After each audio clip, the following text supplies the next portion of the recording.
Bienvenidos, bienvenidas a Salud en Redes. Hoy te invito a un programa espectacular. Vamos a hablar de obstetricia, de natalidad, pero desde el lado de la gestión, ¿sí? Del control, del perfeccionamiento a los profesionales, de evitar ciertos riesgos. Un programa imperdible. Como te digo siempre, los referentes de la salud de este país están aquí. En el primer bloque, la doctora María Julia Cuetos. En el segundo bloque vamos a estar con Lucía Vázquez. No te pierdas programón Obstetricia y Natalidad en Salud en Redes.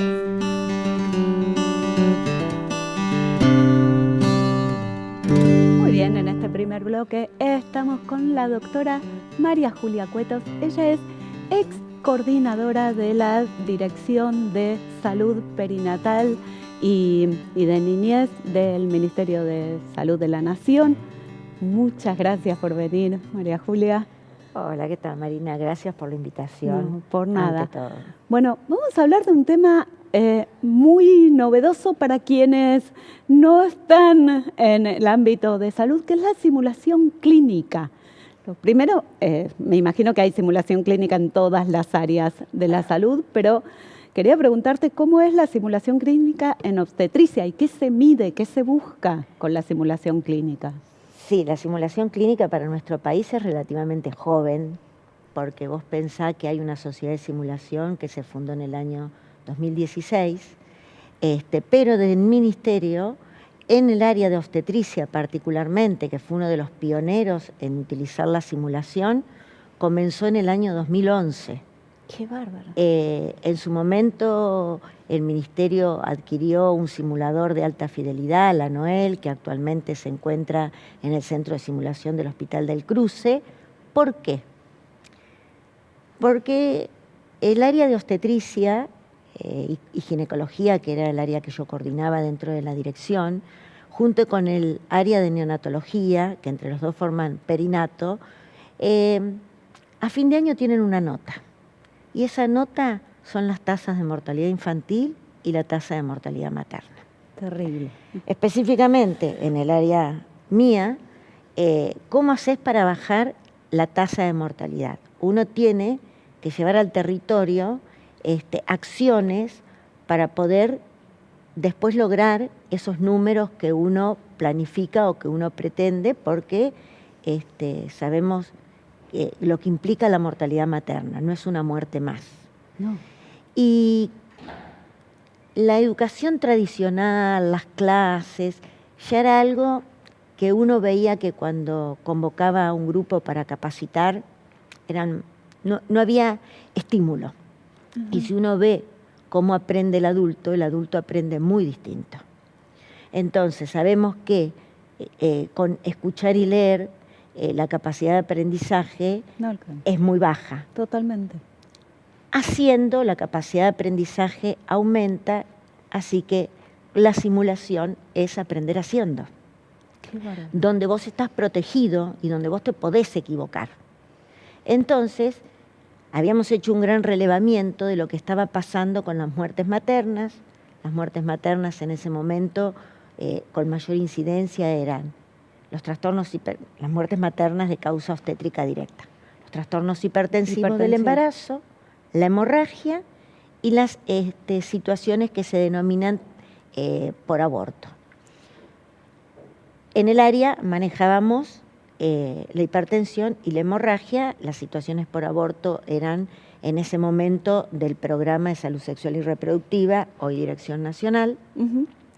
Así que dijimos, vamos a innovar. Y ahí surgió capacitar a todos los profesionales de las instituciones mediante la simulación. ¡Qué bárbaro! Costó al principio, porque hubo que hacer un proceso de gestión. Recorrimos todo el país, todas las provincias del país. Se acordó, porque no es que el Ministerio de Salud dice voy a hacer tal cosa y la puede hacer. Hay que consensuar con todas las provincias y hay que gestionar con todas las provincias. Pudimos realizarlo, está medido. Hay un trabajo que se presentó de una medición, porque Las capacitaciones en servicio empezaron en el 2011 y siguieron hasta el 2018, pero hay un periodo de tiempo medido que es entre el 2013 y el 2015, 2 años, donde se trabajó en 72 maternidades públicas del país, de distinto nivel de complejidad. Y en esas 72 maternidades se trabajó con todo el equipo de guardia de obstetricia, guardia por guardia. ¿Qué digo todo el equipo? Enfermería, licenciadas obstétricas en aquellas provincias que había, y médicos. Médicos ya sea especialistas o generalistas. Y se hacía simulación in situ, en el lugar, con paciente simulado. Perfecto. Trabajando la emergencia hipertensiva, como es la eclampsia, y la hemorragia. ¿Y qué se vio? Porque se midió, y se midió lo que en simulación llamamos tanto habilidades técnicas como habilidades no técnicas. Habilidades técnicas es cómo implementas un tratamiento, si haces bien una administración de un medicamento, si utilizas el protocolo. Pero las habilidades técnicas son aquellas habilidades que no te las enseñan los libros, que son pedir ayuda, trabajar en equipo, comunicarte entre el equipo, comunicarte con el paciente, comunicarte con el familiar del paciente y liderazgo. Esas habilidades técnicas en la emergencia tenían grandes falencias. Y lo bueno también de trabajar en las instituciones que pudimos evaluar cuestiones de gestión porque el escenario era real. No estábamos desarrollando la simulación en un centro de simulación, sino en el lugar donde ocurrían día a día. Entonces, se pudo evaluar desde el traslado de los pacientes de un sector al otro, la disponibilidad de los insumos, el almacenamiento de los insumos, si había o no algoritmos de procedimientos, si tenían kit, todas cuestiones que hacen a que mejoren los resultados en los momentos de emergencia, que los momentos de emergencia son donde el ser humano, como no se producen cotidianamente, puede cometer errores. No es lo mismo tener una respuesta ante situaciones que no son en la emergencia que en la emergencia.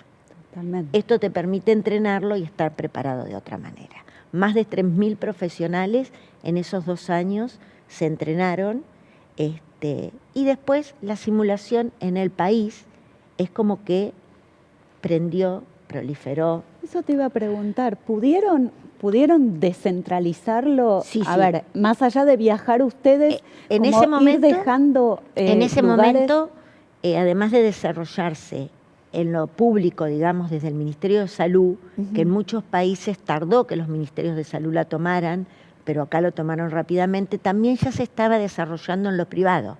De hecho, está que el centro de simulación de Zimmer data del año 2012 y lo empezaron también. Enfermería fue precursora también dentro de las especialidades. Muntaki, ¿no? El enfermero Muntaki, ¿no hizo también? Muntaki está en RENASIC. Ah, perfecto. Perdón. Que es la red de simulación de las instituciones de educación pública universitarias, que es más reciente.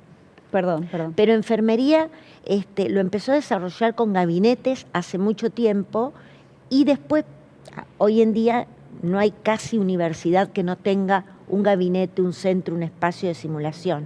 La Sociedad de Ginecología y Obstetricia de Ciudad de Buenos Aires también tiene un espacio para hacer simulación en obstetricia. O sea, hay distintos tipos de ámbitos porque hay desde los grandes centros. Bueno, después viene una colega nuestra, el Hospital Italiano tiene un centro de simulación muy desarrollado.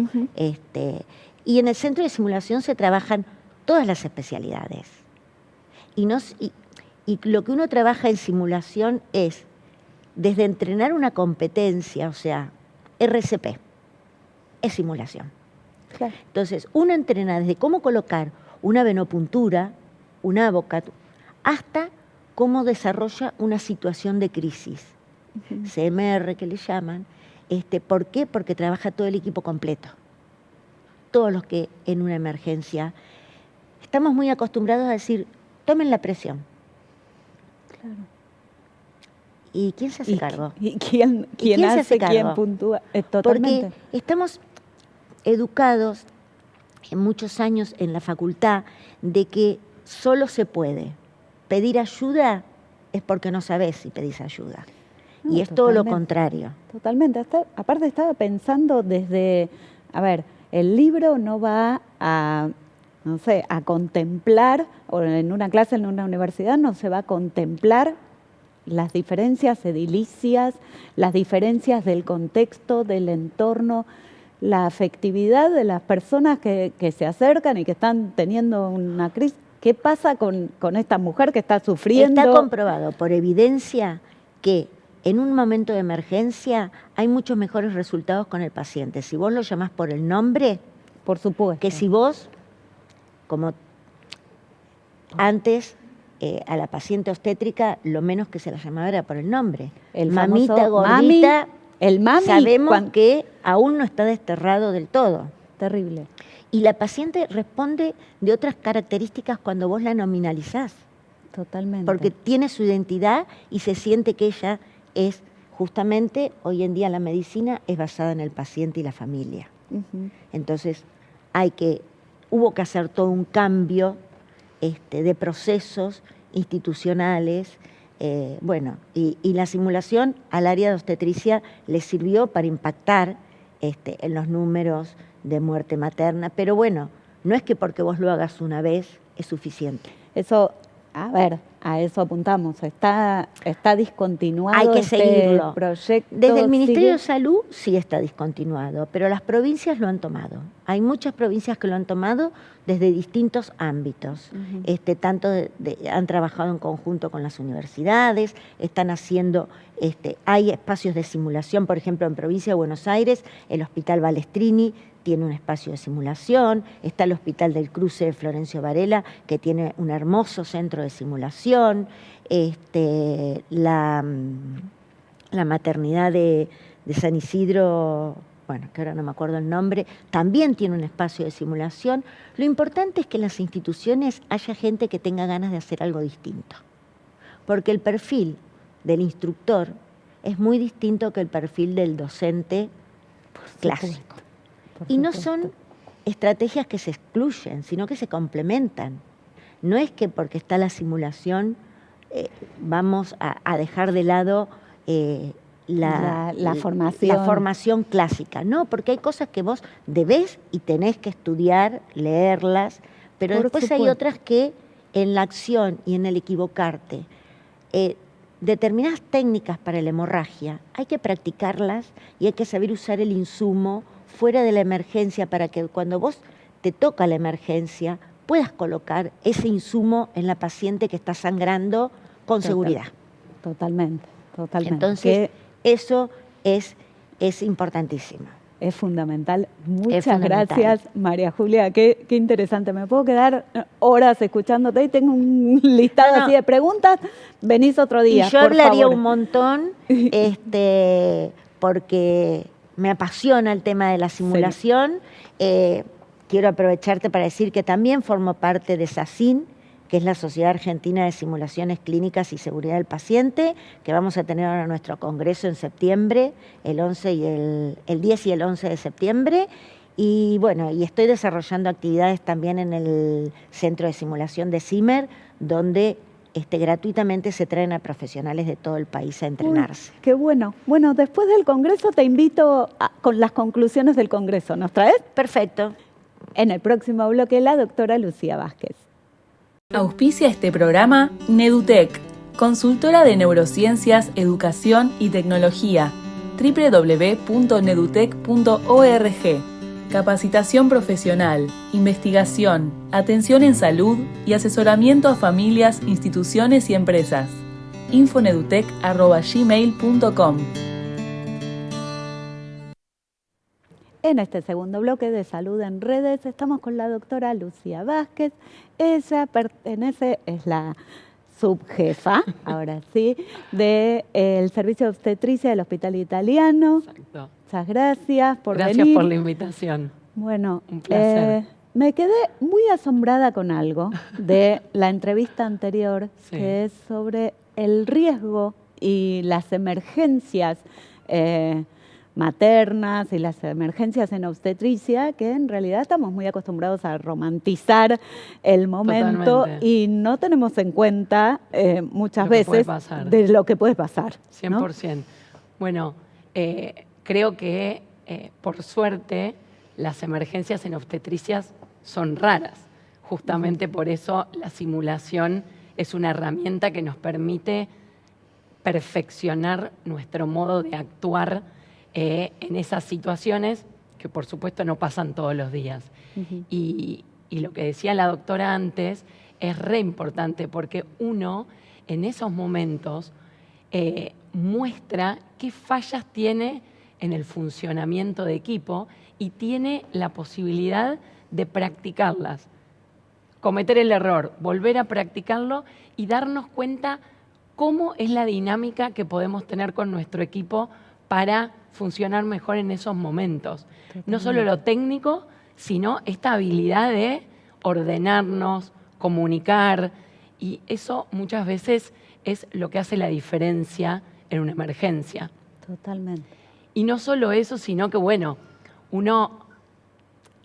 nosotros por ahí somos centro de derivación como hospital, entonces una cosa es la emergencia o la situación complicada en pacientes que uno ya tiene identificadas como que son pacientes de riesgo, y otra cosa es la emergencia en pacientes completamente de bajo riesgo, que uno no siempre se nos cruza por la cabeza, digo, sobre todo a la población, a la gente en general. Veníamos todo bien, todo divino, y de se repente una catástrofe. Sí. Y vos decís, esto no lo tenés como lo diario. Obviamente Exacto. que no. Entonces, obviamente que es importante poder trabajarlo y poder estar atentos a qué cosas nos elevan un poquito el riesgo. Porque viste que hoy hablar de embarazo de alto riesgo como que parece un estigma. Sí. Pero sí creo que lo que uno tiene que identificar es eso. ¿Qué factores de riesgo tiene cada paciente? Y en base a eso decir, bueno, esta gente tiene un escalón más.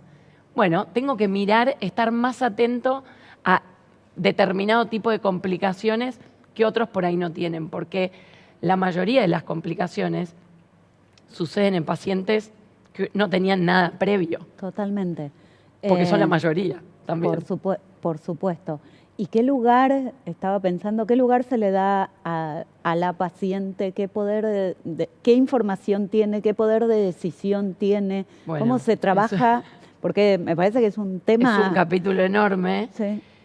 Nosotros, como tenemos un sector de alto riesgo específicamente y de seguimiento de embarazos de alto riesgo, tenemos como muy aceitado la consulta preconcepcional. La consulta preconcepcional, que no es algo que se haga de rutina, es algo muy importante, porque uno en esa consulta realmente puede evaluar el estatus clínico de ese paciente. Claro. Es decir, con este estatus clínico, tus riesgos son estos. Y charlamos con la paciente de esos riesgos. La paciente está informada y con esa información toma la decisión de si quiere continuar con la búsqueda de un embarazo o no, o es el momento para cambiar las drogas que está utilizando por la enfermedad que tenga, y entonces uno ahí puede reducir riesgos de cosas que pueden generar Totalmente. esas drogas después. Con lo cual, eso y el trabajo conjunto con la paciente y su pareja y con los otros servicios involucrados en la atención de esa paciente, ¿no? Porque no es solo el obstetra que dice algo, sino es, nos juntamos todos y le damos una devolución conjunta a la paciente, estudiamos, porque obviamente no todos los temas de alto riesgo son temas frecuentes, Claro. entonces hay cosas muy raras y entonces uno aprovecha, revisa, actualiza esa información, porque justamente como son cosas raras, siempre aparece algo nuevo, o si lo viste hace 7 años, probablemente hoy haya cosas nuevas, y ayuda en la toma de decisión posterior. La decisión es de la paciente, no es nuestra. Uno puede sugerir, pero no decide. Totalmente. Y cambió, hay, más allá de la baja de natalidad, hay madres mucho más grandes. Y bueno, y eso viendo, es un ¿no? tema Ese- que nos eso es un interpela un riesgo. montón, porque obviamente ahí tenés un escalón de riesgo más. Yo te diría que hoy nuestra población es mayoritariamente más de 35 años y te diría con un gran porcentaje de más de 40 años. Todo eso asume varias cosas en el medio. Probablemente muchos tratamientos de fertilidad. De la mano de los tratamientos de fertilidad pueden venir gestaciones múltiples, o sea, con más de un bebé. Y muchas ¿Y es más pacientes... riesgoso un Es más embarazo? riesgoso. Ujú. Y muchas pacientes que ya tienen alguna enfermedad previa. Entonces, es la edad, el tratamiento de fertilidad, el antecedente de alguna enfermedad, el embarazo gemelar. Entonces, son como varias cosas que se pueden ir sumando. Sí, del lado del más positivo, creo que también hay una maternidad más elegida y más, 100%. más consciente. ¿no? Totalmente. Y que Y esas creo que- pacientes no siempre se complican. Además, Claro. la mayoría no se complica, Totalmente. pero uno las mira muy distinto, como más de cerca, estás atento a otras cosas, porque obviamente tienen más riesgo. Perfecto. Bien, y yo soy psicóloga, trabajo con desarrollo infantil temprano, lo tengo que hacer. Estoy desde María Julia aguantándome la pregunta. ¿Cómo se cuida o cómo contemplan el vínculo temprano? A ver, sabemos que desde el vínculo, la mirada, la atención, el hablarle a un bebé, aún en el momento que está Totalmente. por nacer, que está naciendo, es fundamental para su 100%, desarrollo. 100%. ¿Sí? Nos garantiza, a quienes trabajamos de este lado, Tal cual. nos garantiza salud, nos garantiza, nos Obvio. evita un montón de trastornos. Total. Y uno empieza, creo que desde antes del nacimiento, reconociendo a esa paciente con su nombre, su apellido, su historia, tratando de que el momento del nacimiento sea un momento agradable para todos, porque bueno, el parto, la cesárea, obviamente que es una situación de estrés tremendo para esa paciente. Terrible. Y no se habla de eso. No se habla. Y tratamos de que cuando estamos ahí, nadie hable de otra cosa, que las luces estén bajas, que estemos todos focalizados en eso, ¿no? En poner la música que el paciente quiere y recibir ese bebé de esa manera. No gritando, cualquiera hablando de cualquier cosa. Y no solo eso, sino que el contacto piel a piel inicial, tratamos de favorecerlo. Nuestros neonatólogos nos ayudan un montón con eso, porque supuesto. aún en bebés con algún problema, hasta cardiopatías, tratan de como de preservar ese momento, si el bebé está bien, con su mamá en el pecho, acompañados por la persona que los acompaña en el momento del nacimiento. Creo que Sí. es muy importante todo eso, ¿no? Sí, o me imagino acompañar a esta mujer que está atravesando, como vos decís, una situación, por más que venga todo Total. perfecto, Obvio. la verdad es que Es un momento... da mucho miedo, es doloroso. Totalmente. 100%. Una Y- persona está muy expuesta. Totalmente, mucha vulnerabilidad en ese momento. Entonces, siempre tratamos de eso, de dialogar mucho también con la paciente, de estar, ¿no? Como de esto, y de escucharla. Esto de llamarla por el nombre, parece una pavada, pero es muy importante. No, muy terrible. importante. Es fundamental. Y bueno, creo que eso son pequeñas cosas que hacen diferencias Mirá. enormes. No, nada, está feo ser autorreferencial, pero me hiciste acordar, yo en un momento, con mi primera hija, estaba muy asustada en un momento en que empieza la cesárea, muy asustada, y el médico se acordó del nombre de mi hija. Entonces Bueno. me dice, bueno, pero Flor. Y yo digo, ay, sí, van a ser Flor, listo. Claro. Fue lo único que necesité. Y yo Tal decía, cual. ay, sí.